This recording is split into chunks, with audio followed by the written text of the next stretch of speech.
Hi everyone, आप सब लोगों को ध्यान होगा कि कुछ समय पहले गवर्नमेंट ने जो कॉम्पोजिशन टैक्स पेयर्स है, जो सेक्शन 10 के अंदर कॉम्पोजिशन स्कीम को ऑप्ट करते हैं, उनकी जो रिटर्न फाइलिंग की डेट होती है, GSTR 4 फाइलिंग की जो डेट होती है, उसे एक्सटेंड करके 30 अप्रैल से 30 जून कर दिया था। लेकिन इसके बाद भी अगर मैं आपसे कहूं कि आपको अभी भी अपनी GSTR 4 30 अप्रैल तक फाइल करनी पड़ सकती है,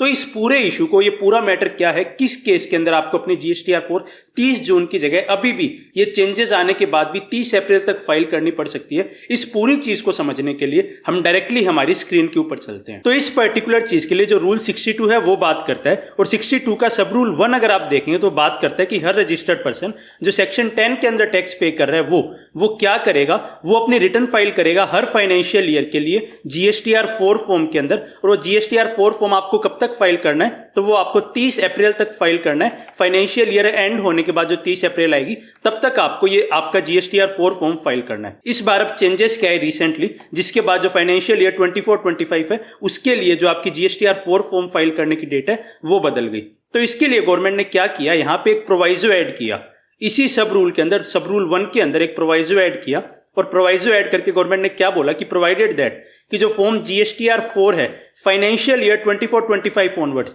जो फाइनेंशियल ईयर अभी खत्म हुआ 24-25, उसके आगे से उस फाइनेंशियल ईयर को लेते हुए और उसके आगे आने वाले फाइनेंशियल ईयर्स के लिए जो आपको GSTR 4 फॉर्म फाइल करना है वो आपको फाइल करना होगा 30 डे ऑफ जून तक, उसे 30 जून तक आपको फाइल कर देना है। तो अगर आप ये प्रोवाइजो देखेंगे तो आपको ये चीज समझ आ जाएगी कि आपकी डेट बढ़ा दी गई है फाइनेंशियल ईयर 24-25 की 30 अप्रैल से 30 जून की। लेकिन अब यहाँ पे इशू क्या है जिसे बहुत सारे लोग यहाँ पे मिस भी कर रहे हैं, वो ये कि आपको जो रूल 62 है उसका सब रूल 5 देखना होगा। सब रूल 5 यहाँ पे क्या बात करता है कि एक रजिस्टर्ड पर्सन जो ऑप्ट कर रहा है विड्रॉ करने के लिए कॉम्पोजिशन स्कीम से, मतलब कोई एक ऐसा पर्सन जो पहले कॉम्पोजिशन स्कीम में था अब वो विड्रॉ करके रेगुलर के अंदर आ रहा है, नॉर्मल टैक्स पेयर बन रहा है, तो ऐसे केस के अंदर वो अपने या तो खुद की मर्जी से आ रहा है या जो ऑफिसर है उन्होंने यहाँ पे उसे कॉम्पोजिशन स्कीम से रेगुलर के अंदर कन्वर्ट करवाया, तो ऐसे केस के अंदर जो GSTR 4 उन्हें फाइल करनी है वो उन्हें यहाँ पे 30 डे ऑफ अप्रैल तक फाइल करनी होगी। लेकिन यहाँ पे जो ध्यान देने वाली बात है वो ये है कि गवर्नमेंट ने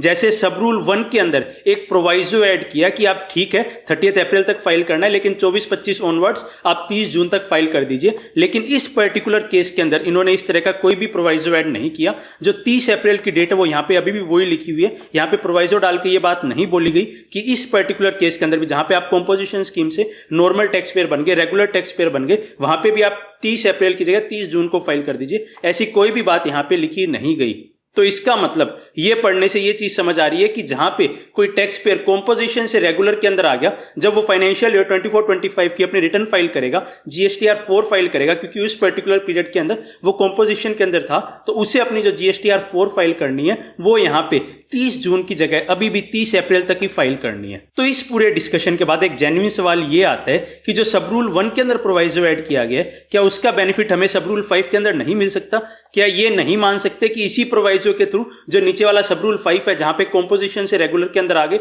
उस केस के अंदर भी जो डेट 30 अप्रैल है उसे भी बढ़ा के 30 जून कर दिया गया? तो इसके लिए आपको एक दो प्रिंसिपल्स को यहां पे समझना होगा। सबसे पहला प्रिंसिपल ये होता है कि जहां पे कोई स्पेसिफिक चीज दे दी गई वो ओवरराइड करती है इंटरप्रिटेशन के वक्त जनरल चीज को। जनरल चीज यहां पे क्या है? जनरल चीज यहां पे सब रूल 1 बात करता है कि जहां पे जो कॉम्पोजिशन टैक्स पेयर्स है उन्हें अपनी GSTR 4 यहां पे फाइल करनी है 30 जून तक। ये तो यहां पे हो गई जनरल बात। अब स्पेसिफिक बात क्या है? ऐसे टैक्स पेयर्स जिन्होंने कॉम्पोजिशन स्कीम को छोड़ते हुए नॉर्मल के अंदर आ गए, उनके लिए एक अलग से सब रूल यहां पे बना दिया गया 5। तो जब यहां पे सब रूल 5 एक स्पेसिफिक रूल बना दिया, तो यहां पे उस पर्टिकुलर केस के अंदर जहां पे कॉम्पोजिशन से रेगुलर के अंदर आ गए, वहां पे सब रूल 5 को ही यहां पे रेफर करना होगा। जनरल रूल आप नहीं देख सकते, आपको सब रूल 5 जो स्पेसिफिक रूल है उसे यहां पे देखना होगा। इसके बाद अगली चीज आती है कि कोई भी एक प्रोवाइजो है उसकी एप्लीकेबिलिटी कहां तक होगी, कहां तक मानेंगे कि वो प्रोवाइजो है। तो अगर आप देखेंगे तो ये जो प्रोवाइजो ऐड किया गया है ये सब रूल 1 के अंदर ऐड किया गया है। जब भी कोई प्रोवाइजो ऐड किया जाता है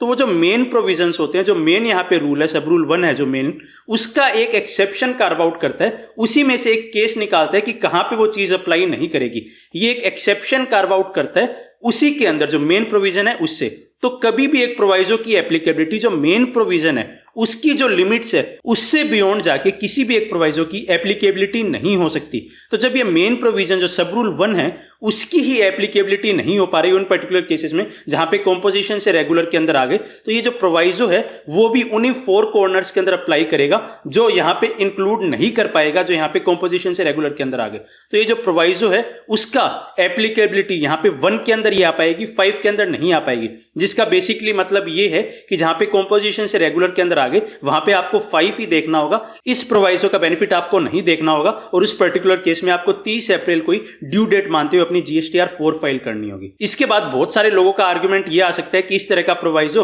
गवर्नमेंट यहां पे सब रूल 5 के अंदर ऐड करना भूल गई हो। तो अगर हम स्ट्रिक्ट इंटरप्रिटेशन से जाएंगे, जो बात आज लॉ के अंदर लिखी हुई है, जो बात आज रूल्स के अंदर लिखी हुई है, अगर उसे पढ़ेंगे और स्ट्रिक्टली इंटरप्रेट करेंगे तो इसका मतलब यही निकलेगा कि अगर आप कॉम्पोजिशन छोड़ के रेगुलर के अंदर आ गए हैं तो आपको 5 को ही रेफर करना है। अगर गवर्नमेंट भूल भी गई है तो उसे हम ये नहीं मान सकते कि गवर्नमेंट भूल गई होगी। जो लेजिस्लेचर है उसका इंटेंट समझना होगा कि लेजिस्लेचर जो भी चेंजेस यहां पे करता है वो पूरा सोच समझ के पूरा हर चीज को एनालाइज करके लेजिस्लेचर यहां पे चेंज करता है। तो जब लेजिस्लेचर ने सिर्फ प्रोवाइजो 1 के अंदर डाला है तो हम एज्यूम नहीं कर सकते कि कोई भी प्रोवाइजो इस तरह का 5 के अंदर वो भूल गए होंगे। लेजिस्लेचर ने 1 में डाला तो हमें उसका इफेक्ट भी 1 तक ही देना होगा, उसका इफेक्ट 5 तक नहीं दे सकते, क्योंकि अगर लेजिस्लेचर को 5th के अंदर भी डेट एक्सटेंड करनी होगी, कॉम्पोजिशन से रेगुलर के अंदर करनी होती, तो 5th के अंदर भी एक प्रोवाइजो डाल सकते थे। तो स्ट्रिक्ट इंटरप्रिटेशन से आप यही समझेंगे कि अभी भी डेट कॉम्पोजिशन से रेगुलर में आने वालों के लिए डेट 30 अप्रैल है, 30 जून की डेट यहां पे नहीं है। तो इसलिए इस पर्टिकुलर केस के अंदर जहां पे आप कॉम्पोजिशन से रेगुलर के अंदर आ गए हैं